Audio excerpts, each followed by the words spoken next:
അൽഹംദുലില്ലാഹി റബ്ബിൽ ആലമീൻ നബിയ്യിന മുഹമ്മദിൻ വഅലാ ആലിഹി വസഹാബത്തിഹി അജ്മഈൻ അമ്മാ ബഅദ്.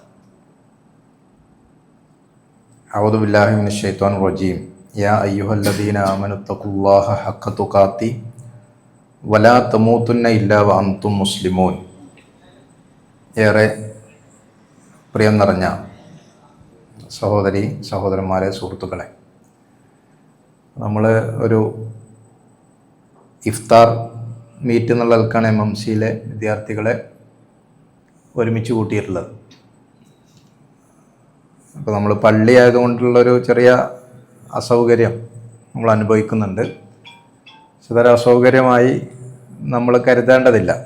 ഏതായിരുന്നാലും നമുക്ക് മഗ്‌രിബ് വരെയുള്ള കുറഞ്ഞ സമയത്ത് വളരെ അടിസ്ഥാനപരമായ ചില കാര്യങ്ങൾ നമ്മൾ പരസ്പരം ഒരു സംസാരം എന്ന നിലക്ക്, ഞാനും ഒരു അധ്യാപകനാണ്, അപ്പോൾ നിങ്ങളും അത്തരം ക്ലാസ്സുകളിൽ ഇരിക്കുന്ന ആളുകൾ എന്നുള്ള നിലക്ക് ഇതൊരു പ്രഭാഷണം എന്നുള്ള നിലക്ക് നിങ്ങൾ കാണേണ്ടതില്ല.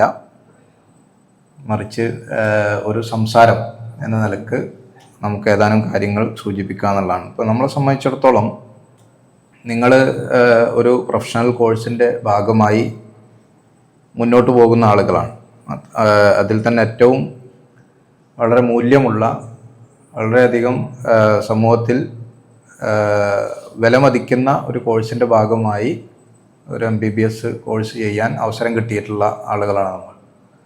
അതുകൊണ്ട് തന്നെ നമ്മളുടെ ജീവിതത്തെക്കുറിച്ചും പ്രൊഫഷനെക്കുറിച്ചും കരിയറിനെ കുറിച്ചുമൊക്കെ സാധാരണ മറ്റ് ആർട്സ് ആൻഡ് സയൻസ് കോളേജുകളിൽ നിന്നും എഞ്ചിനീയറിംഗ് കോളേജുകളിലുള്ളതിനേക്കാൾ അധികം ഒരു ദിശ തിരിഞ്ഞ ഒരു കാഴ്ചപ്പാടുള്ള, നമുക്കൊന്ന് വിചാരിച്ചാൽ ഇനിയിപ്പോൾ നമുക്കൊരു MD ലെവലിൽ അല്ലെങ്കിൽ ഒരു മാസ്റ്റർ ലെവലിൽ നമുക്ക് ഏത് ഏരിയകളിലേക്ക് പോകണം എന്നുള്ള ചെറിയ ചെറിയ കൺഫ്യൂഷനുകളും ചെറിയ കാഴ്ചപ്പാടുകളും ഒക്കെ ഒഴിച്ചു നിർത്തിയാൽ ജീവിതത്തെക്കുറിച്ച് ഒരു വേള സാധാരണ നമ്മളുടെ പ്രായത്തിലുള്ള ആളുകളെക്കാൾ അധികം നമ്മളുടെ കരിയറിനെ കുറിച്ചും ജീവിതത്തെക്കുറിച്ചും നമ്മളുടെ മുന്നോട്ടുള്ള പോക്കിനെ കുറിച്ചും അതെങ്ങനെ സെറ്റിൽ ചെയ്യണം എന്നുള്ളതിനെക്കുറിച്ചും വ്യക്തതയുള്ള ആളുകളാണ് നിങ്ങൾ ഓരോരുത്തരും. അതുകൊണ്ട് തന്നെ ആ ഒരു അടിസ്ഥാനത്തിൽ നിന്നുകൊണ്ട്, എന്നാൽ അതോടൊപ്പം നമ്മൾ ചേർത്തു വെക്കേണ്ട, അതോടൊപ്പം നമ്മളുടെ ജീവിതത്തിൽ മുന്നോട്ട് പോകുമ്പോൾ നമ്മളൊപ്പം കൂട്ടേണ്ട ചില ദീനിയായ മതപരമായ ചില അടിസ്ഥാനങ്ങൾ, അസ്ലുകൾ കൂടി നമ്മൾ അറിഞ്ഞിരിക്കണം എന്നുള്ളതാണ്. നിങ്ങൾ രണ്ടാളും ഒന്ന് ഇങ്ങോട്ടിരുന്നാൽ ബുദ്ധിമുട്ടില്ലെങ്കിൽ ചില അടിസ്ഥാനങ്ങൾ നമ്മളൊന്ന് പറഞ്ഞു പോവുക എന്നുള്ളതാണ് ഞാൻ ഉദ്ദേശിക്കുന്നത്. അതിലിപ്പോൾ ഒന്നാമത്തെ കാര്യം, ഇങ്ങോട്ട് വരി. നിസ്കരിക്കാൻ വരുന്ന ആൾക്കാർക്ക് അവിടെ സൗകര്യം എന്നുള്ളത്.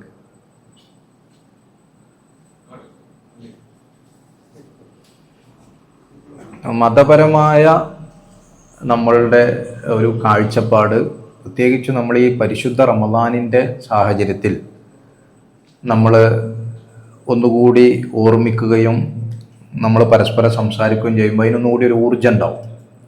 സാധാരണ ഒരു സന്ദർഭത്തേക്കാളധികം ഒന്നുകൂടി നമ്മളുടെ മനസ്സും നമ്മളുടെ ശരീരവും ഒക്കെ ദീനിയായ കാര്യങ്ങൾ കേൾക്കാനും ദീനിയായ കാര്യങ്ങൾ മുന്നോട്ട് കൊണ്ടുപോകാനും അത് ഉൾക്കൊള്ളാനും ഒക്കെ പരുവപ്പെട്ട് നിൽക്കുന്ന ഒരു സാഹചര്യം പൊതുവെ എല്ലാ മുസ്ലിം ഉമ്മത്തിൽപ്പെട്ട ഏതൊരാളെ നമ്മൾ നോക്കുകയാണെങ്കിലും ഉണ്ട്.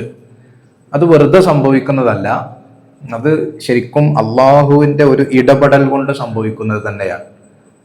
നിങ്ങളൊരു പക്ഷെ കേട്ടിട്ടുണ്ടാവും, പരിശുദ്ധ റമദാന്റെ ആദ്യ രാത്രി ആയി കഴിഞ്ഞാൽ ലോകത്ത് സംഭവിക്കുമെന്ന് പറയുന്ന ഒരു കാര്യം റസൂലുള്ളാഹി സ്വല്ലല്ലാഹു അലൈഹി വസല്ലം പറഞ്ഞു തന്നിട്ടുള്ള ഇതാ അതാ അവ്വലു ലൈലത്തിൻ മിൻ റമദാൻ, റമദാനിന്റെ ഒന്നാമത്തെ രാത്രി ആയിക്കഴിഞ്ഞാൽ ആകാശത്ത് ഒരു ആഹ്വാനം ഉണ്ടാകുമെന്നാണ്. ആത്മീയ ലോകത്ത്, ആകാശലോകത്ത്, മലക്കുകളുടെ ലോകത്ത് ഒരു ആഹ്വാനം, അള്ളാഹു ഒരു ആഹ്വാനം നടത്താൻ ഒരു മലക്കിനെ ഏൽപ്പിക്കുന്നുണ്ട്. ആ മലക്ക് ലോകത്തോട് പറയുന്നത് അൻയാ ബാഇയൽ ഖൈർ അഖ്ബിൽ വയാ ബാഇയ ശർ അക്സിർ എന്നാണ്.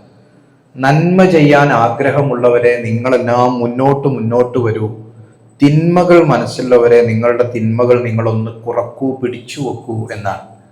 അത് ശരിക്കും ആലോചിച്ചാൽ നമ്മൾ അനുഭവിക്കുന്ന ഒരു കാര്യമാണ്. നമ്മളുടെ നന്മ ചെയ്യാൻ, സാധാരണയുള്ളതിലധികം വിശുദ്ധ ഖുർആൻ ഓതാൻ, ആരാധനകൾ നിർവഹിക്കാൻ, ഈ വിശപ്പ് സഹിച്ചിട്ടും ദീനിന്റെ കാര്യങ്ങൾ നിർവഹിക്കാൻ വല്ലാത്തൊരു താല്പര്യം, ആളുകൾക്ക് സ്വതക്ക കൊടുക്കാൻ ഒരു താല്പര്യം, അതൊക്കെ റമദാനിൽ വർദ്ധിക്കുന്നത് നമ്മളെല്ലാവരും കാണുന്നുണ്ട്. അത് ഞാൻ പറയുന്നത് കേവലമായി ഉണ്ടാകുന്ന ഒരു കാര്യമല്ല, അള്ളാഹുവിന്റെ ഒരു ഇടപെടൽ തന്നെയാണ്.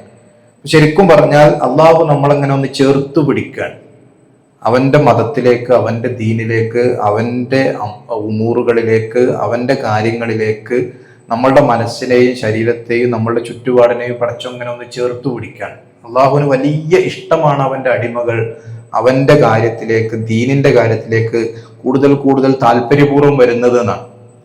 അങ്ങനെ താല്പര്യപൂർവ്വം വരുന്ന ആളുകളെ അള്ളാഹു ഒന്നിങ്ങനെ ചേർത്തു പിടിക്കാൻ, അതാണ് ശരിക്കും റമദാൻ നടക്കുന്നത്. അതുകൊണ്ടാണ് റമദാൻ ആവുമ്പോൾ സാധാരണ വെറുതെ നടന്നിരുന്ന ആളുകളും തലയിലൊരു തൊപ്പിയിട്ട് എല്ലാ മസ്ജിദുകളിൽ ആളുകളുടെ എണ്ണം കൂടുന്നത്, രാത്രി നമസ്കാരത്തിന് ആളുകളുടെ എണ്ണം കൂടുന്നത്. നിങ്ങൾ നോക്കൂ, എത്രയധികം ആളുകളാണ് സ്വതക്കകളുടെ കാര്യത്തിൽ ആളുകളുടെ താല്പര്യം വർദ്ധിക്കുന്നത്, ജക്കാത്ത് സംവിധാനങ്ങൾ വളരെ വ്യാപകമായി മാറുന്നത്.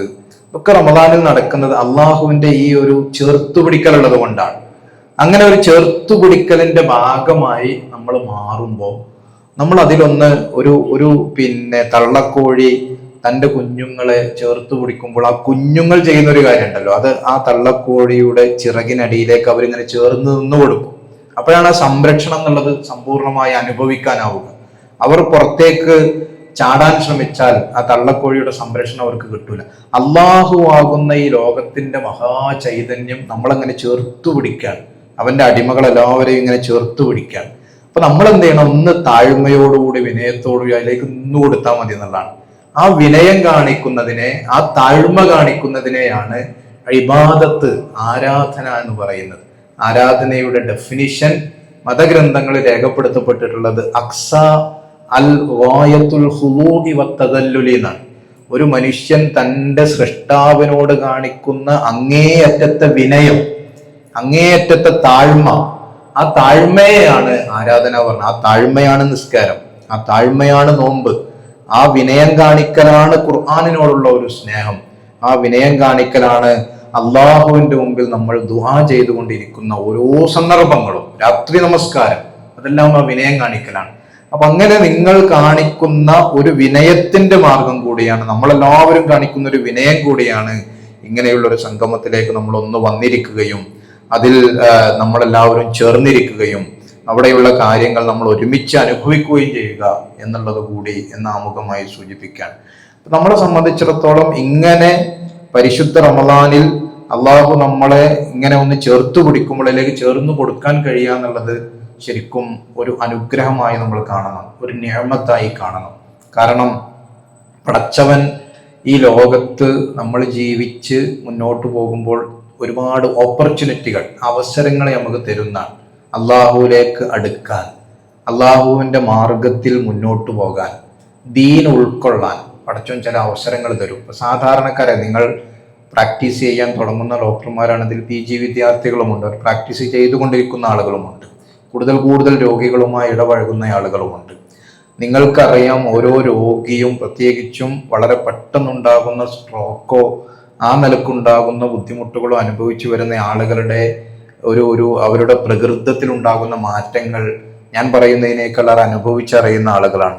പുതിയ തീരുമാനങ്ങൾ എടുക്കുന്ന ആളുകൾ ഉണ്ടാകും. നിങ്ങൾ അതുവരെ ഏതൊരു ഡോക്ടറും അവരുടെ ആരോഗ്യത്തിൻ്റെയും അവരുടെ ബോഡിയുടെയും ശരീരത്തിൻ്റെയും ഒക്കെ ഫിറ്റ്നസിന്റെ കാര്യത്തിൽ പറയുന്ന കർക്കശമായ നിലപാടുകളൊന്നും സ്വീകരിക്കാതെ നടക്കുന്ന ആളുകൾ ഇങ്ങനെ ചില അസുഖങ്ങളിലേക്ക് വഴിമാറുമ്പോൾ അവർ ഫിറ്റ്നസിന്റെ കാര്യത്തിൽ വളരെ ശ്രദ്ധയുള്ള ആളുകളാകും, അവർ ഭക്ഷണത്തിന്റെ കാര്യത്തിൽ വളരെ ശ്രദ്ധയുള്ള ആളുകളാകും. ഡോക്ടർ എന്താണോ പറയുന്നത് അത് അതേപോലെ ചെയ്യാൻ ഞങ്ങൾ സന്നദ്ധമാണ്, ഇതുവരെ ചെയ്യാതെ പോയത് കൊണ്ടാണെന്നുള്ള തിരിച്ചറിവ് ആളുകൾക്ക് വലിയ അർത്ഥത്തിലുണ്ടാകും. മതപരമായി നമ്മൾ ഈ കാര്യത്തെ കണ്ടാൽ ഇതൊരു അള്ളാഹുവിന്റെ ഓർമ്മപ്പെടുത്തലാണെന്നാണ് നമ്മൾ മതപരമായി ഈ കാര്യത്തെ നമുക്ക് പറയാൻ പറ്റും. പടച്ചോ നമ്മളിങ്ങനെ മുന്നോട്ട് പോകുമ്പോൾ നമ്മളെ ഇടയ്ക്ക് നമ്മളൊന്ന് ഓർമ്മപ്പെടുത്തും, നിങ്ങൾ ഇങ്ങനെയല്ല പോകേണ്ടത്, നിങ്ങൾ ഇങ്ങനെ പോയാൽ നിങ്ങൾക്ക് വലിയ അപകടം വരാനുണ്ട് എന്ന ഓർമ്മപ്പെടുത്തലിന്റെ ഭാഗമായിട്ടാണ് ഒരു പക്ഷേ അസുഖങ്ങൾ, നമ്മൾ ഒരു പരീക്ഷണം എന്ന നിലക്കാണല്ലോ നമ്മൾ അസുഖങ്ങളെ കാണുന്നത്.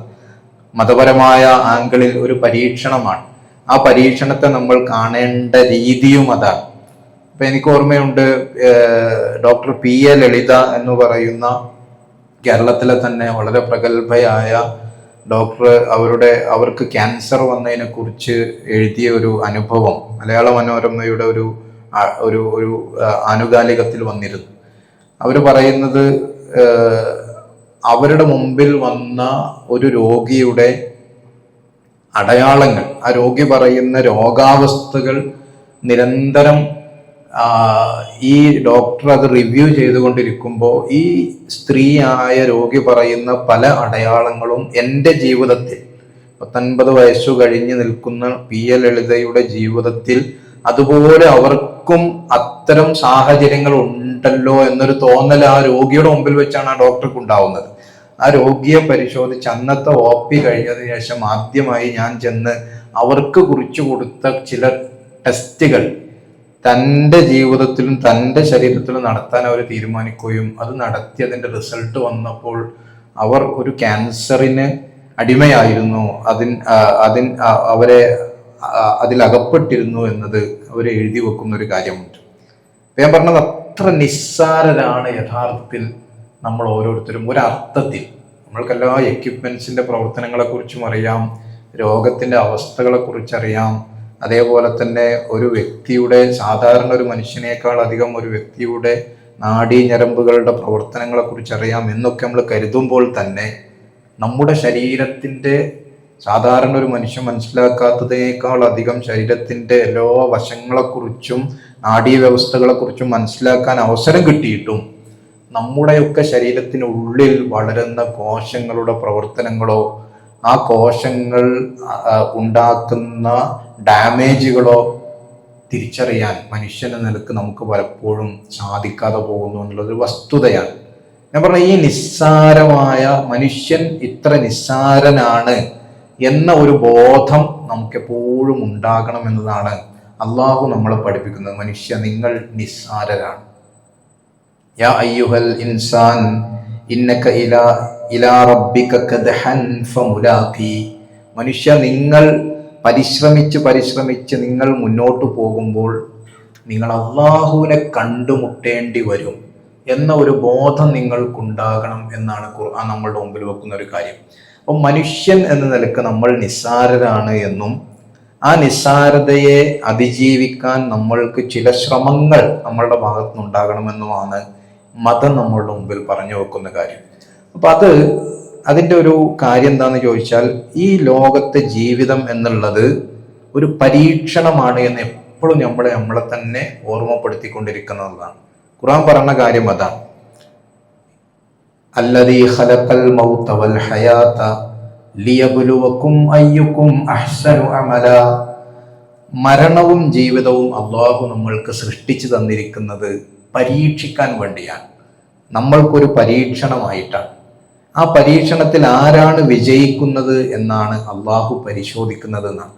അപ്പൊ ഈ പരീക്ഷണമാകുന്ന ജീവിതം നമ്മളിവിടെ ജീവിച്ചു തീർക്കുന്നു എന്നുള്ളതാണ്. ആ ജീവിച്ചു തീർക്കുന്നതിനിടയിൽ നമ്മൾ ഈ ജീവിതത്തിൽ വിജയിക്കാൻ ആവശ്യമായ ചില നിലപാടുകൾ കൂടി, ഇപ്പൊ ജീവിതത്തിന്റെ ഭൗതികമായ സാഹചര്യത്തിൽ നിങ്ങൾ നല്ല ഒരു സംവിധാനത്തിലും നല്ലൊരു കോഴ്സിലും നല്ലൊരു ജോലി എക്സ്പെക്ട് ചെയ്യാവുന്ന സാഹചര്യത്തിലും വന്നു പെട്ടിട്ടുണ്ട്. അള്ളാഹുവിന്റെ വലിയ തൗഫീഖിനാൽ നിങ്ങളുടെ കുടുംബത്തിന്റെ വലിയ പ്രേരണയാലും നിങ്ങളുടെ പരിശ്രമം കാരണവും നിങ്ങൾ അതിൽ മുന്നോട്ട് പോകുന്നുണ്ട്. അതോടൊപ്പം നിങ്ങൾ എത്ര വലിയ പ്രൊഫഷനിലായിരുന്നാലും, നിങ്ങൾ എത്ര വലിയ ജോലിയിലായിരുന്നാലും, നിങ്ങൾ എത്ര സാലറികളുള്ള ആളായിരുന്നാലും ഒക്കെ അള്ളാഹുവിന്റെ ഒരു പരീക്ഷണമാണ് ഈ ജീവിതമെന്നും അതിൽ കൂടി ഞാൻ വിജയിക്കണം എന്ന ഒരു ബോധം കൂടി നമ്മൾക്കുണ്ടായി കഴിഞ്ഞാൽ ഒരു തൗഫീഖ് എന്ന് പറയും. അറബിയിൽ നമ്മൾ തൗഫീഖ് എന്ന് പറയും. തൗഫീഖ് എന്ന് പറഞ്ഞാൽ മലയാളത്തിൽ എല്ലാ നിലക്കുമുള്ള ഒരു പടച്ച തമ്പുരാന്റെ ഒരു അനുഗ്രഹം നമ്മളിൽ യോജിച്ചു വരിക എന്നുള്ളതാണ് അതിൻ്റെ ഒരു മലയാളം എന്ന് പറയുന്നത്. പടച്ചോന്റെ എല്ലാ നിലക്കുമുള്ള ഒരു അനുഗ്രഹം നമ്മളിൽ യോജിച്ചു വരും. അപ്പൊ നമുക്ക് നല്ല ആരോഗ്യം ഉണ്ടാവുക, നല്ല സുഹൃത്തുക്കൾ ഉണ്ടാവുക, നല്ലൊരു കുടുംബം ലഭിക്കുക, നല്ല സാമ്പത്തിക സാഹചര്യങ്ങൾ ഉണ്ടാവുക, നല്ല തൊഴിലുണ്ടാവുക, നല്ല നിലക്കുള്ള വരുമാനം ഉണ്ടാവുക, നല്ല മക്കളുണ്ടായി തീരുക, ഇങ്ങനെ എല്ലാം ഒരുമിച്ച് കിട്ടുക എന്നുള്ള അതിനാണ് തൗഫീഖ് എന്ന് പറയുന്നത്. ആ തൗഫീഖ് കിട്ടാൻ, അള്ളാഹുവിന്റെ ഈ നമുക്ക് നൽകപ്പെട്ട ജീവിതം ഒരു പരീക്ഷണമാണെന്ന് മനസ്സിലാക്കുകയും ആ പരീക്ഷണമാകുന്ന ജീവിതത്തിൽ ചില നിലപാടുകൾ നാം സ്വീകരിക്കുകയും ചെയ്യുക എന്നുള്ളതാണ്. അതെങ്ങനെയാണ് ആ ജീവിതത്തെ ഒരു വിജയത്തിന്റെ തീരത്തേക്ക്, ഒരു വിജയത്തിന്റെ സാഹചര്യത്തിലേക്ക് നമ്മളുടെ ഈ തിരക്കിനിടയിലും നമ്മളുടെ ജീവിതത്തിനിടയിലും നമ്മളുടെ ഈ ബഹളങ്ങൾ നിറഞ്ഞതാണ് ഇന്നത്തെ കാലത്തുള്ള ഒരു ജീവിതം എന്നുള്ളത്. സോഷ്യൽ മീഡിയയുടെയും പഠനത്തിന്റെ തിരക്കുകളുടെയും നമ്മളുടെ സുഹൃത്ത് വലയങ്ങളുടെയും പുതിയ പുതിയ ഐഡിയകളുടെയും ആശയങ്ങളുടെയും ഒക്കെ വലിയ തിരക്കുകളുടെ ലോകത്ത് നമ്മൾ സ്വന്തമായി നമുക്ക് വേണ്ടി ചില സമയങ്ങൾ മാറ്റിവെക്കും.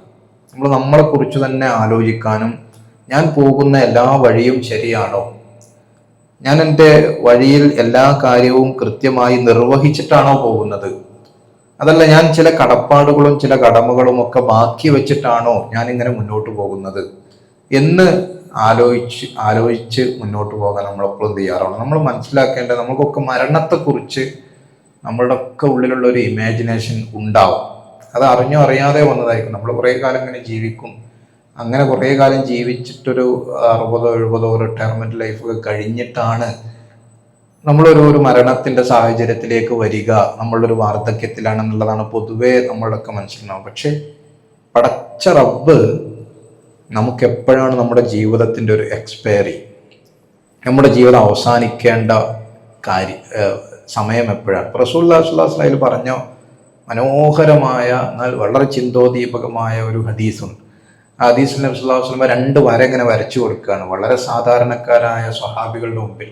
ഒരു ചെറിയ വര, ഒരു വലിയ വരയും. എന്നിട്ട് നബി അവരോട് ചോദിക്കുന്നുണ്ട്, എന്താണ് ഇതെന്ന് മനസ്സിലായോ?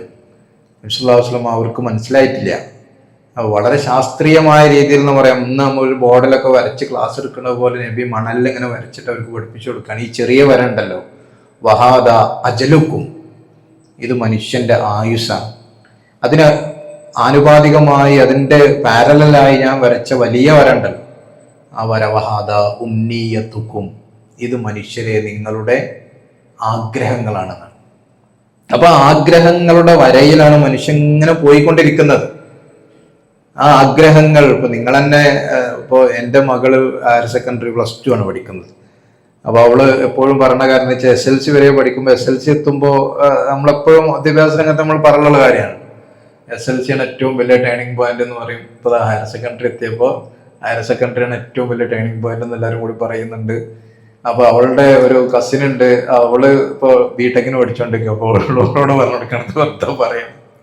കാരണം ബിടെക് എത്തി കഴിഞ്ഞാല് പിന്നെ ടേണിംഗ് പോയിന്റുകളുടെ വലിയ വലിയ പിന്നെ ടാർഗറ്റുകളായിരിക്കും വരിക. അപ്പൊ ഇതത്ര വലിയ ടാർഗറ്റ് അല്ല എന്ന് പറഞ്ഞു കൊടുക്കുക. ഇത് സത്യത്തിൽ നമ്മൾ ഈ ടാർഗറ്റുകൾ വെച്ച് ഇങ്ങനെ പോയിക്കൊണ്ടിരിക്കുകയാണ്. ഒന്ന് കഴിഞ്ഞാൽ ഒന്ന്. ഇപ്പൊ പഠനം കഴിഞ്ഞാൽ പിന്നെ ജോലി എന്നുള്ള ടാർഗറ്റ് ആയിരിക്കും. ജോലി ആയി കഴിഞ്ഞാൽ അതിലേറ്റവും വല്ല പ്രൊമോഷൻ എന്നുള്ളത് ഒരു ടാർഗറ്റായി വരും. ഇങ്ങനെ മുന്നോട്ട് പോകുന്നതിനിടയിൽ വഹാദ അജലുക്കും, നമ്മളെപ്പോഴും ആലോചിക്കേണ്ട ഒരു അജൽ എന്നുള്ളൊരു കാര്യം ഇവിടെ ഉണ്ട്. അള്ളാഹു നമ്മൾക്ക് വെച്ച ഒരു സമയമുണ്ട്, ഒരു എക്സ്പയറി ടൈമുണ്ട്. ആ ടൈമിൽ നമ്മൾ ഇടറി വീഴുകയാണ്. ഇതൊരിക്കലും അള്ളാഹുവും റസൂലും പറഞ്ഞ നമ്മൾ പേടിച്ച് ബേജാറായി നമ്മൾ ഈ ഒരു കാര്യത്തിലും ആക്റ്റീവ് ആവണ്ടെന്നുള്ളതല്ലോ. ഇടറി വീഴുന്നൊരു സമയമുണ്ട്. ആ സമയത്തെക്കുറിച്ചുള്ള ഒരു ബോധം മനസ്സിലുണ്ടായിക്കൊണ്ട് വളരെ ആക്റ്റീവായി ലോകത്ത് മുന്നോട്ട് പോകണം എന്നുള്ളതാണ് ഇസ്ലാം നമ്മളോട് പറയുന്നത്. ഇപ്പൊ നിങ്ങളൊരു പക്ഷേ നിങ്ങൾ വായിക്കുന്നവരാണെങ്കിൽ നിങ്ങൾ വായിച്ചിട്ടുണ്ടാകും, ഈ ആപ്പിൾ ഫോണുകളുടെ പുതിയ പുതിയ മോഡലുകൾ ഇറങ്ങുന്നതിന്റെ പിന്നിൽ സ്റ്റീവ് ജോബ്സ് അനുഭവിച്ച ഒരു കാര്യം. അദ്ദേഹത്തിന് മാരകമായ അസുഖമാണ്, ക്യാൻസറാണ്. ഇനി മാസങ്ങൾ മാത്രമേ ഇനി നിങ്ങൾ ജീവിക്കാൻ സാധ്യതയുള്ളൂ എന്ന് പറഞ്ഞപ്പോഴാണ് അദ്ദേഹം അതുവരെ ആപ്പിൾ ഫോണുകളുടെ അടുത്ത എഡിഷൻ പുറത്തിറക്കാൻ വലിയ സമയം, വലിയ ഗ്യാപ്പ് എടുത്തിരുന്നു എന്നാണ്. കാരണം അതിന്റെ പെർഫെക്ഷൻ ആലോചിച്ചിട്ടാണ്. ഒരു കുറവുമില്ലാത്ത ഒരു മോഡലുകളായിരിക്കണം ഇറക്കേണ്ടതുള്ളൂ. പക്ഷെ മരണം അദ്ദേഹത്തിന്റെ മുമ്പിൽ വന്നപ്പോൾ അദ്ദേഹത്തിന്റെ പ്രൊഡക്ടിവിറ്റി കൂടിയെന്നാണ് അദ്ദേഹം തന്നെ പറയുന്നത്. അദ്ദേഹം രാപ്പകലില്ലാതെ അധ്വാനിച്ചു. പെർഫെക്ഷന്റെ അദ്ദേഹം കണ്ടിരുന്ന ആദ്യത്തെ പെർഫെക്ഷന്റെ ആ സമ്പൂർണത അദ്ദേഹം ഒഴിവാക്കി. അദ്ദേഹം ഞാൻ ജീവിച്ചിരിക്കുന്ന സമയത്ത് മാക്സിമം എൻ്റെ ഐഡിയകൾ ലോകത്തെത്തട്ടെ എന്നുള്ളവർക്ക് കൂടുതൽ പ്രൊഡക്ഷൻ പുറത്തിറക്കി എന്ന് പറഞ്ഞു. ഇത് ഇസ്ലാമിന്റെ കാഴ്ചപ്പാടുള്ളൂ. കൂടുതൽ പ്രൊഡക്ടിവിറ്റി ഉണ്ടാക്കാൻ നമ്മൾ പരിശ്രമിക്കുകയും കൂടുതൽ നബി സല്ലല്ലാഹു അലൈഹി വസല്ലം പറയുന്ന അൽ കയ്യിസ്, ആരാണ് ബുദ്ധിമാൻ? മൻ ദാന നഫ്സഹു വഅമില ലിമാ ബഅദൽ മൗത്ത്. സ്വന്തം നഫ്സിനെ, സ്വന്തം ശരീരത്തെ, സ്വന്തം ജീവിതത്തെ മതപരമായ അള്ളാഹുവിന്റെ തീരുമാനങ്ങൾക്കനുസരിച്ച് വഴി നടത്താൻ തയ്യാറാവുകയും മരണത്തിനപ്പുറത്തുള്ള ജീവിതത്തിന് വേണ്ടി തയ്യാറെടുപ്പുകൾ നടത്തുകയും ചെയ്യുന്നവനാണ് ശരിക്കും ബുദ്ധിമാൻ എന്നാണ്. ആ ഒരു ഔന്നത്യത്തിന്റെ, ആ ഒരു ബുദ്ധിയുടെ ശരിക്കും ആലോചിക്കുമ്പോൾ നമ്മളുടെ ഈ ലോകത്തെ ജീവിതം അവസാനിച്ചാൽ ലഭിക്കാവുന്ന അനന്തമായ ലോകത്തുള്ള സ്വർഗ നരകങ്ങളെ കുറിച്ച് ആലോചിക്കുകയും അതിൽ എനിക്ക് പടച്ച തമ്പുരാൻ ഒരു ഭാഗം എനിക്കു നൽകണം, എൻ്റെ സ്വർഗത്തിന്റെ ഭാഗത്തൊരു ഭാഗം എനിക്കു നൽകണം, ഒരു ഓഹരി എനിക്ക് നൽകണം എന്ന് ചിന്തിക്കുകയും അതിനുവേണ്ടി അധ്വാനിക്കുകയും ചെയ്യുക എന്നുള്ളതാണ് നമ്മുടെ മുമ്പിലുള്ള മതപരമായി നമ്മൾ ആലോചിക്കുമ്പോൾ നമ്മൾ ചെയ്യേണ്ട വലിയൊരു ഉത്തരവാദിത്വം. അതിനുവേണ്ടി നമ്മളുടെ ഈ തിരക്കിനൊക്കെ അതിനുവേണ്ടി ഒന്നും മാറ്റിവെക്കാൻ മതം നമ്മളോട് പറഞ്ഞില്ല. നമ്മളുടെ അനുഭൂതികളോ നമ്മളുടെ ആസ്വാദനങ്ങളോ നമ്മളുടെ സൗകര്യങ്ങളോ നമ്മൾ അനുഭവിക്കാനുള്ള കാര്യങ്ങളൊന്നും വലിയ നിലക്ക് മാറ്റിവെക്കാനല്ല മതം പറഞ്ഞത്. അങ്ങനെയുള്ള ഒരു വലിയ തെറ്റിദ്ധാരണ ഉള്ളത് കൊണ്ടാണ് മതരംഗത്തേക്ക് ആളുകൾ വരുമ്പോൾ അവർ ഭൗതികമായ കാര്യമൊന്നും അനുഭവിക്കാതെ ഒരു തരം ഉണങ്ങിയ ജീവിതമായിരിക്കും എന്ന് തോന്നുന്നൊരു ചുറ്റുപാടാണ് പൊതുവെ ഈ പ്രായത്തിൽ നമുക്കുണ്ടാവുക. പക്ഷെ അതല്ല, നമുക്ക് ആസ്വദിക്കാവുന്നതും അനുഭവിക്കാവുന്നതും നമ്മളുടെ ഡോപ്പമിൻ, നമ്മളുടെ സന്തോഷത്തിന്റെ അടയാളങ്ങൾ ക്രിയേറ്റ് ചെയ്യാവുന്നതുമായ കാര്യങ്ങളൊക്കെ നമ്മൾക്ക് അനുവദിക്കുന്നുണ്ട്. പക്ഷെ അവിടെയൊക്കെ ചില നിയന്ത്രണങ്ങളും ചില നിബന്ധനകളും ഉണ്ടാവും. അതതിൻ്റെ ഉള്ളിലേക്ക് ഇറങ്ങി നിൽക്കുമ്പോൾ നമുക്കത് വളരെ ആസ്വദിച്ചുകൊണ്ട് തന്നെ, ഉദാഹരണം പറഞ്ഞു മധുരടാത്ത ചായ കുടിക്കുക എന്നുള്ളത് നിങ്ങൾ ഒരു ഷുഗർ രോഗിക്ക് നിർദ്ദേശിച്ചു കൊടുക്കുന്നവരെ ആ അവസ്ഥയിലൂടെ കടന്നു പോകുന്ന ഷുഗർ രോഗി അല്ലാത്ത ഒരാൾക്ക് അത്ര സന്തോഷമുള്ള കാര്യം ഒന്നാവില്ല. പക്ഷെ ഒരു ഷുഗർ വരികയോ അല്ലെങ്കിൽ ഷുഗറിന്റെ ഒരു പരിധിയിലെത്തുകയും നിങ്ങൾ അതിന്റെ ഒരു അതിർത്തിയിലാണുള്ളതെന്ന് പറയുകയും നിങ്ങൾ ഇന്ന രീതിയിൽ നിങ്ങളുടെ ഭക്ഷണം ക്രമീകരിക്കണം എന്ന് പറയുകയും ചെയ്യുമ്പോൾ മധുരം ഇടാത്ത ആ ചായ ഭയങ്കര ടേസ്റ്റായിട്ട് അയാൾക്ക് അനുഭവപ്പെടും. കാരണം അയാൾക്ക് കൃത്യമായ ഒരു ലക്ഷ്യം അവിടെ വന്നു, എനിക്ക് ഷുഗറിൽ നിന്ന് സുരക്ഷിതത്വം കിട്ടണം എന്നുള്ളതാണ്. എന്നതുപോലെ നമ്മളെ സംബന്ധിച്ചിടത്തോളം നമ്മൾ സാധാരണ കാണുന്ന DJ-യും സാധാരണ കാണുന്ന മ്യൂസിക്കൽ സിസ്റ്റവും സാധാരണ കാണുന്ന ആഘോഷങ്ങളും റമദാനിലെ ഇഫ്താർ പാർട്ടികൾ അടക്കം അത്തരം ആഘോഷങ്ങളിലേക്ക് പോയി കഴിഞ്ഞിട്ടുള്ള ഒരു ലോകത്താണ് നമ്മൾ ജീവിക്കുന്നത്. അങ്ങനെയുള്ള ആഘോഷങ്ങളിൽ നിന്നെല്ലാം ഞാൻ മുക്തനായി പോകേണ്ടി വരുമോ, അവിടെ ഒന്നും എനിക്കൊരു സന്തോഷം കിട്ടാതെ പോകുമോ എന്ന ഒരു ഭയം നമുക്കൊരിക്കലും വേണ്ട. മറിച്ച് ഇതിനുള്ളിലേക്ക് ഇറങ്ങാനുള്ളൊരു ശ്രമം നടത്തുക എന്നുള്ളതാണ് നമ്മൾ ആൺകുട്ടികളായാലും പെൺകുട്ടികളായാലും ആലോചിക്കേണ്ടത്. അങ്ങനെ നമ്മളുടെ ജീവിതത്തെ ഒന്ന് ഷെയ്പ്പ് ചെയ്തെടുക്കാൻ ശ്രമിക്കുമ്പോൾ നമ്മൾ പ്രധാനമായും നിങ്ങളുടെ മുന്നോട്ടുള്ള പോക്കിൽ നിങ്ങൾക്ക് എല്ലാ സമയത്തും നിങ്ങൾക്ക് ഇങ്ങനത്തെ ഒരു ക്ലാസ്സോ കാര്യങ്ങളോ നമുക്ക് അറേഞ്ച് ചെയ്യാനോ നിങ്ങൾക്ക് തന്നെ അറേഞ്ച് ചെയ്യാൻ സാധിക്കുന്ന MMCയുടെ സാഹചര്യം അങ്ങനെയാണെന്നാണ് ഞാനും മനസ്സിലാക്കിയിട്ടുള്ളത്. അപ്പൊ അതുകൊണ്ട് തന്നെ നിങ്ങളുടെ ജീവിതത്തിൽ നിങ്ങൾ എപ്പോഴും ആലോചിക്കേണ്ട 1-2 കാര്യങ്ങൾ കൂടി പറഞ്ഞ് എന്റെ സംസാരം അവസാനിപ്പിക്കാൻ, നമ്മൾ അങ്ങനെ ഒരു ഷെയ്പ്പ് ചെയ്തെടുക്കാൻ അള്ളാഹുവിന് ഇഷ്ടമുള്ള, ഞാൻ ആദ്യം പറഞ്ഞല്ലോ, അള്ളാഹുവിന് ഇഷ്ടമുള്ള, അള്ളാഹുവിന്റെ മുമ്പിൽ വിനയമുള്ള, അള്ളാഹുവിന്റെ മുമ്പിൽ കീഴൊതുങ്ങി നിൽക്കുന്ന ഒരു ശരിയായ മുസ്ലിമായി, ശരിയായ മുഅ്മിനായി നമ്മൾ മുന്നോട്ട് പോകും. നമ്മളെ പ്രൊഫഷനിൽ നമ്മൾ ഏറ്റവും ഉയർന്ന ആളുകളായി വിരാജിക്കുമ്പോൾ തന്നെ നമുക്ക് വരുന്ന ഈ സ്ട്രെസ്സുകളും സമ്മർദ്ദങ്ങളും ടെൻഷനും ഒക്കെ അതിജയിക്കാൻ മതം എന്നുള്ളത് വലിയ നിലയ്ക്ക് നമ്മളെ സഹായിക്കുന്ന ഒരു ഘടകമാണ്, വലിയ നിലക്ക് സഹായിക്കുന്ന ഒരു ഘടകം. അപ്പൊ നിങ്ങൾ തന്നെ ഡോക്ടർ വിദ്യാർത്ഥികൾ എന്നൊക്കെ നിങ്ങൾ ചർച്ച ചെയ്തിട്ടുണ്ടാവും. കൊച്ചിയിലെ അതിപ്രശസ്തമായ ഹോസ്പിറ്റലിലെ ഒരു നെഫ്രോളജിസ്റ്റിന്റെ ആത്മഹത്യ പക്ഷെ നിങ്ങളുടെ ഒക്കെ ഒരു എന്താ പറയാ, ഒരു റെഫറൻസ് ആയി നിങ്ങൾ കാണേണ്ട കാര്യം തന്നെയാണ്. കാരണം അദ്ദേഹത്തിന് ഇനി ഒരു ട്രാൻസ്പ്ലാന്റേഷൻ ശസ്ത്രക്രിയക്ക്, മണിക്കൂറുകൾ നീണ്ടു നിൽക്കുന്ന ശസ്ത്രക്രിയക്ക് എനിക്ക് കഴിയില്ല എന്ന് തോന്നുന്നിടത്ത്, ഇനി എൻ്റെ ആരോഗ്യം അതിന് അനുവദിക്കുന്നില്ല എന്ന് തോന്നുന്നിടത്ത്, ഇനി ഞാൻ അതിന് ക്യാപ്പബിൾ അല്ല, ആളുകൾ എന്നിലുള്ള വിശ്വാസം ആളുകൾക്ക് അവസാനിക്കുന്നു എന്ന് തോന്നുന്നിടത്ത്, സമ്പത്തിന്റെ വലിയ ഉന്നതിയിൽ നിൽക്കുന്ന സാഹചര്യത്തിൽ, കേരളത്തിലുടനീളമുള്ള പ്രശസ്തിയുടെ ഉന്നതിയിൽ നിൽക്കുന്ന സാഹചര്യത്തിൽ, ആളുകൾ മുഴുവൻ അറിയുന്ന ആളായിരിക്കെ അദ്ദേഹം സ്വന്തം ജീവിതം അവസാനിപ്പിക്കാൻ പ്രൊഫഷന്റെ മാത്രം കാരണം പറഞ്ഞുകൊണ്ട്, തൻ്റെ പ്രൊഫഷനിൽ ഇനി താൻ ഇതുവരെ നേടിയെടുത്ത ആ സ്റ്റെബിലിറ്റി നിലനിർത്താൻ കഴിയില്ല. ഇതൊരു ടെൻഷന്റെയും മനുഷ്യ മനസ്സിന്റെ ചില സമയങ്ങളിൽ നമ്മൾക്ക് നിയന്ത്രിക്കാൻ സാധിക്കാതെ പോകുന്ന സമ്മർദ്ദത്തിന്റെയും ഭാഗമായി ഉണ്ടാകുന്ന കാര്യമാണ്. അതിനൊരു ശാസ്ത്രീയമായ പഠനങ്ങളും അല്ലെങ്കിൽ ശാസ്ത്രീയമായ എന്തെങ്കിലും എക്സസൈസുകളും മാത്രം മതിയാവില്ല അത്തരം സാഹചര്യങ്ങളിൽ നമ്മളെ മനസ്സിനെ പുറകോട്ട് വലിക്കാൻ. അവിടെയാണ് മതം, അവിടെയാണ് ദീൻ, അവിടെയാണ് വിശുദ്ധ ഖുർആൻ, അവിടെയാണ് അള്ളാഹു എന്നുള്ള ബോധം, അവിടെയാണ് നിസ്കാരം എന്നുള്ളത്, അവിടെയാണ് പടച്ച തമ്പുരാനോട് നമ്മൾ ഒഴിഞ്ഞിരുന്ന് പ്രാർത്ഥിക്കുന്നത് നമ്മുടെ മനസ്സിന് നൽകുന്ന ഒരു കരുത്ത് എന്നുള്ളത്. മനസ്സിന് സ്ട്രെങ്തൻ ചെയ്യാൻ, മനസ്സിന് കരുത്ത് നൽകാൻ അതിനൊക്കെ കഴിയുന്നതാണ്. കാരണം ഈ ഖുർആനിനെ കുറിച്ച് അള്ളാഹു പറഞ്ഞത് എന്നാണ്. അതൊരു ദൈവിക വചനമാണ്. മനുഷ്യന്റെ മനസ്സിലുള്ള സകല പ്രശ്നങ്ങൾക്കും ഒരു ശിഫയാണ്, ശമനമാണ്, മെഡിസിനാണ് വിശുദ്ധ ഖുർആൻ എന്നാണ്. സൂറത്തുൽ ഫാത്തിഹയെ കുറിച്ച് പ്രത്യേകമായി റസൂലുള്ളാഹി സ്വല്ലല്ലാഹു അലൈഹി വസല്ലം പറഞ്ഞു, ഫാത്തിഹ ശിഫയാണ്, നിങ്ങൾ ഓതിയാൽ നിങ്ങൾക്ക് മനസ്സിന് സമാധാനം കിട്ടുമെന്ന്. അപ്പൊ വിശുദ്ധ ഖുർആൻ അങ്ങനെ ഒരു പ്രത്യേകത ഉണ്ട്.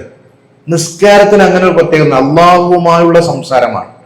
പടച്ച തമ്പുരാന്റെ മുമ്പിൽ വുളൂ എടുത്ത് ശുദ്ധിയോടുകൂടി അള്ളാഹുവിന്റെ മുമ്പിൽ എഴുന്നേറ്റ് നിന്ന് അവൻ നെഞ്ചത്ത് കൈവച്ച് പടച്ച തമ്പുരാനോട് നമ്മൾ പ്രാർത്ഥനകൾ നിർവഹിക്കുമ്പോൾ, സുജൂദിൽ കിടന്ന് അള്ളാഹുവിനോട് നമ്മുടെ പ്രതിസന്ധികളും പ്രശ്നങ്ങളും പറയാൻ ശ്രമിക്കുമ്പോൾ അതിൽ വലിയൊരു ആശ്വാസങ്ങൾ കിട്ടുന്നതാണ്.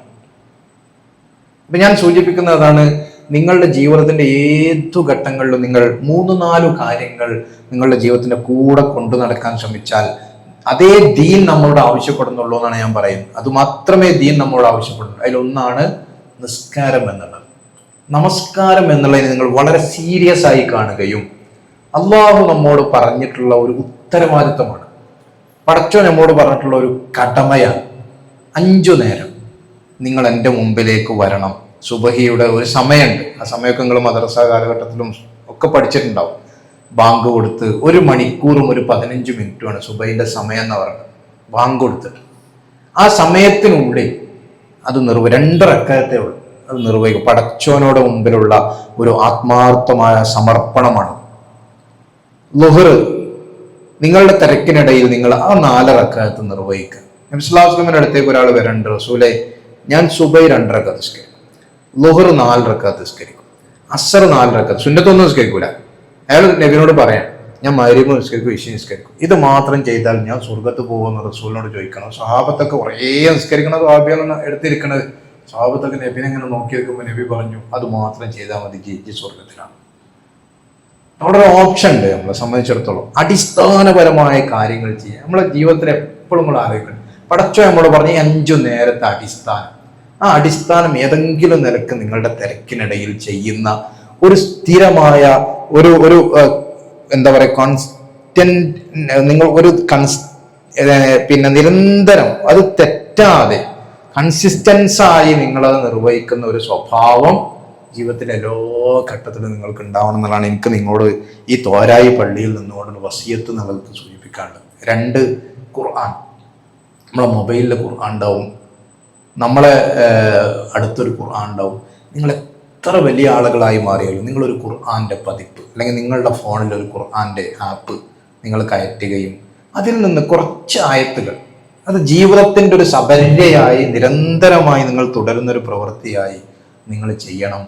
സാധിക്കുമെങ്കിൽ നിങ്ങൾ ഖുർആനിൻ്റെ അർത്ഥം, ഇംഗ്ലീഷിലുള്ള ട്രാൻസ്ലേഷനുകളുണ്ട്, മലയാളത്തിലുള്ള ട്രാൻസ്ലേഷനുകളുണ്ട്, നിങ്ങളുടെ ഭാഷയിൽ നിങ്ങൾക്ക് കൂടുതൽ കംഫർട്ടബിളായ രീതിയിൽ നിങ്ങളത് വായിച്ചു പഠിക്കുകയും അതിൽ നിങ്ങൾ സ്വയം, നിങ്ങൾ ഒരു ഡോക്ടർ പറയുന്നു, അപ്പം ഞങ്ങളുടെ നാട്ടിലൊരു ഡോക്ടറാണ്, ഡോക്ടർ ബാവ എന്ന് പറഞ്ഞിട്ട്, അദ്ദേഹം മെഡിക്കൽ കോളേജിലെ ആദ്യത്തെ ബാച്ചിലുള്ള ആളാണ്.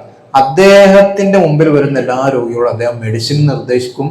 അദ്ദേഹത്തിന് അറിയാവുന്ന ചില കാര്യങ്ങൾ, ജീവിതത്തിൽ പുലർത്തേണ്ട ചില കാര്യങ്ങൾ, രോഗ ചികിത്സയുടെ ഭാഗമായി അദ്ദേഹം പറഞ്ഞു, നിങ്ങൾ പറയുന്ന വാക്കിന് ഞങ്ങൾ ഇത്ര മൗലവിമാരോ അറബി കോളേജിലെ അധ്യാപകരോ പറയുന്നതിനേക്കാൾ അധികം സമൂഹവും ഓരോ വ്യക്തിയും അതിന് പ്രാധാന്യം കൽപ്പിക്കും എന്ന് നിങ്ങൾ തിരിച്ചറിഞ്ഞു. നിങ്ങളുടെ സ്ഥാനം അതാണ്, ഒരു ബിഷഗ്ഗറിന്റെ സ്ഥാനം അതാണ്, ഡോക്ടറുടെ സ്ഥാനം അതാണ്.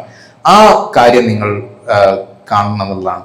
3-മതായി എനിക്ക് സൂചിപ്പിക്കാൻ നിങ്ങളുടെ മാതാപിതാക്കൾ, അതുകൂടി പറഞ്ഞ അവസാനം, നിങ്ങളുടെ മാതാപിതാക്കളോടുള്ള ഒരു സ്നേഹവും ബന്ധവും അവരോട് നിർവഹിക്കേണ്ട ഒരു കടപ്പാടും നിങ്ങൾ ജീവിതത്തിൽ മറക്കാതിരിക്കുക എന്നുള്ളതാണ്. അത് നിങ്ങളുടെ ജീവിതത്തിൽ നിങ്ങൾക്ക് വലിയ അനുഗ്രഹങ്ങൾ, വലിയ റഹ്മത്ത്, അള്ളാഹുവിന്റെ തൗഫീഖ്, അള്ളാഹുവിന്റെ ബറക്കത്ത് എന്നുള്ളൊരു പദമുണ്ട്. ആ പദം എന്താ അറിയോ? വർധനവ് എന്നാണ് ആ പദത്തിന്റെ അർത്ഥം. അള്ളാഹു നമുക്കതിങ്ങനെ ചൊരിഞ്ഞു തരണം, എന്നാലേ നമ്മുടെ ജീവിതത്തിൽ വർധന ഉണ്ടാവുള്ളൂ, നമ്മളെ പ്ലേസ്മെന്റുകളിൽ വർധന ഉണ്ടാവുള്ളൂ, നമ്മളെ ജീവിതത്തിന്റെ പ്രോഗ്രസ് കൂടിക്കൊണ്ട് അള്ളാഹുവിന്റെ ഒരു ബർക്കത്ത് വേണം. ആ ബർക്കത്തിന് വേണ്ടി നിങ്ങൾ ആഗ്രഹിക്കുകയും ചെയ്തുകൊണ്ട് ജീവിതം മുന്നോട്ട് കൊണ്ടുപോകാൻ ഈ ഒരു ഇഫ്താർ സംഗമത്തിലെ ഈ ഒരു ചെറിയ സംസാരം നിങ്ങൾക്ക് ഉപകാരപ്പെടുകയാണെങ്കിൽ അള്ളാഹു അതിന് വലിയ അനുഗ്രഹം എനിക്കും തരും, നിങ്ങൾക്ക് ഓരോരുത്തർക്കും നൽകും എന്നുകൂടി പറഞ്ഞുകൊണ്ട് ഞാൻ എൻ്റെ ചുരുങ്ങിയ സംസാരം അവസാനിപ്പിക്കുന്നു. അള്ളാഹു സുബ്ഹാനഹു വ തആല നമ്മളുടെ എല്ലാ സദുദ്ദേശങ്ങളും പൂർത്തീകരിച്ചു വരുമാറാകട്ടെ. അള്ളാഹു നമുക്ക് എല്ലാവർക്കും തൗഫീഖ് നൽകി അനുഗ്രഹിക്കുമാറാകട്ടെ. പടച്ചതമ്പുരാൻ നമ്മുടെ മനസ്സിനൊക്കെ ഒരു നനവ് നൽകി അനുഗ്രഹിക്കുമാറാകട്ടെ. ദീനിലേക്ക് ഒരു ഇഷ്ടം നൽകി അനുഗ്രഹിക്കുമാറാകട്ടെ. ദീൻ എപ്പോഴും നിലനിർത്താൻ പടച്ചവൻ നമുക്ക് തൗഫീഖ് നൽകുമാറാകട്ടെ. അല്ലാഹുമ്മ സ്വല്ലി അലാ മുഹമ്മദ് വൽഹംദുലില്ലാഹി റബ്ബിൽ ആലമീൻ. അസ്സലാമു അലൈക്കും വറഹ്മത്തുള്ളാഹി.